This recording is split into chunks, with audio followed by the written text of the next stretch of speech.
inovadores da arquitetura europeia. Renzo Piano. Nascido em 1937, o arquiteto italiano tem uma origem tecnológica e quase artesanal, diferente do ambiente italiano. Encontra no exterior, aos 34 anos, seu primeiro grande sucesso. O Centre Pompidou, em Paris, projetado de 1971 a 1977, junto a Richard Rogers, mostra o estilo que os dois arquitetos seguem naquele momento. A implantação é inteligente. Em seu terreno, a metade voltada para a rua é destinada ao edifício e a metade voltada para o interior a uma praça. Tem duas fachadas diferentes. A externa é ocupada pelas grossas canalizações das instalações e a interna permanece livre, transparente e torna-se interface entre os espaços fechados e abertos.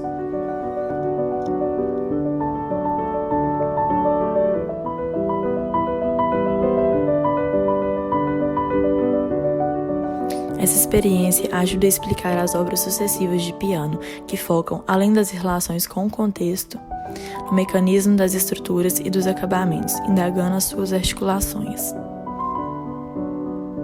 As obras mais importantes desenhadas no final dos anos 80 foram o Aeroporto de Kansai, 1988 a 1994,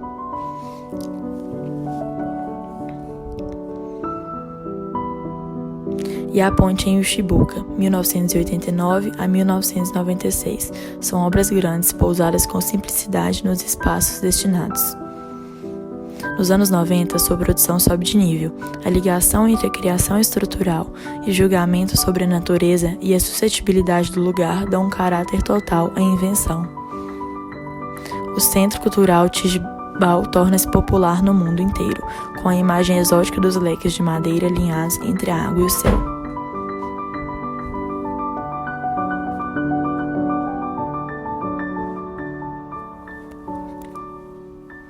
O Museu de Amsterdã, talvez a melhor das obras de fim de século, emerge sobre a entrada de um túnel rodoviário e desenvolve em elevação esse motivo, criando no meio da água um lugar que não existia. A Torre de Roterdã, que desponta na margem esquerda do mar, distingue-se pelo tom leve e quase irônico da invenção. O edifício Hermès ocupa um lote de 45 metros de profundidade, com somente 11 metros de fachada na Ginza, a rua comercial mais importante de Tóquio. Para este edifício, Piano estudou um revestimento translúcido análogo ao tijolo de vidro. O Auditório Nicolor, 1997 a 2001, em Parma, ao contrário das longas obras feitas na Itália, saiu de um barracão industrial com uma simples operação. As paredes transversais foram eliminadas e substituídas por paredes envidraçadas.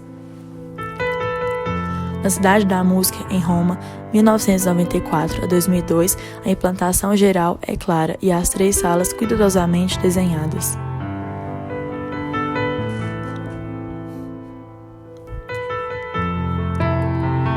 A Grande Sala Litúrgica de San Giovanni Rotondo, 1991 a 2004, acolhe até 40 mil no adro e 40 mil no espaço interno. O gigantismo planimétrico é corrigido por uma atenta decomposição das estruturas que o distingue dos edifícios convencionais ao redor. O Museu da Escultura em Dallas, concluído em 2004, contrapõe-se aos museus contemporâneos que exibem primeiro a si mesmos, sobrepondo-se em relação às exposições. Ele está em um barracão industrial pré-existente. Foi construído uma sequência de 5 vãos paralelos, em frente a um jardim. Entre os projetos em construção, destacam-se 2 edifícios altos, diferentes entre si. O arranha-céu para a nova sede do New York Times, confiado a Renzo Piano em 2000, em um concurso.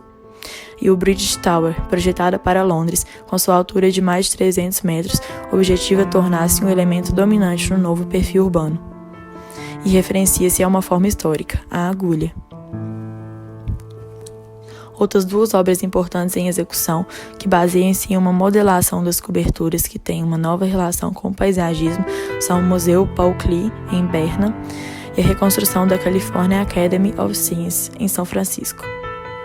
Hoje, se aproximando dos 70 anos, Renzo Piano preserva sua capacidade de aperfeiçoamento. Seus últimos resultados convalidam retrospectivamente sobre o seu currículo. Piano corrigiu a dispersão e as imprudências misturadas aos trabalhos precedentes. Trabalhando entre Punta-Nave e o escritório maior em Paris, ele conduz o trabalho de seu grupo. Jean Nouvel.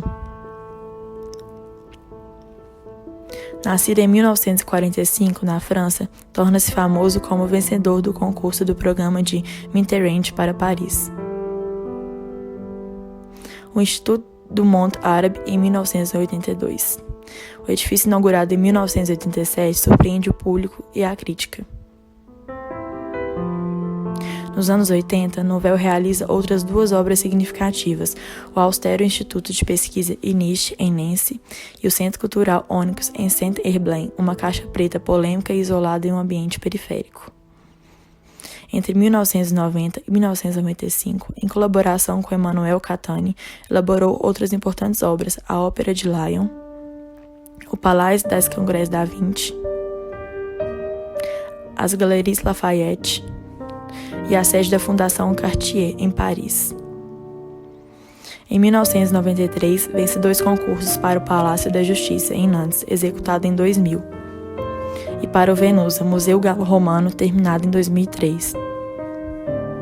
Em 1998, ele projeta a Dentsu Tower, em Tóquio, concluída em 2002. Ela se insere com superioridade entre os arranha-céus ao redor de Shimbashi. Em 2000, Nouvel vence o primeiro prêmio no concurso para ampliação do Museu Reina Sofia, em Madrid, com um projeto simples e discreto que subordina-se à construção principal. Em 2002, os ateliês Jean Nouvel vencem vários outros concursos.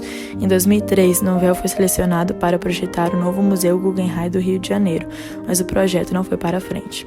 Em 2004, é finalizada a Torre Agbar de Barcelona, de 142 metros de altura.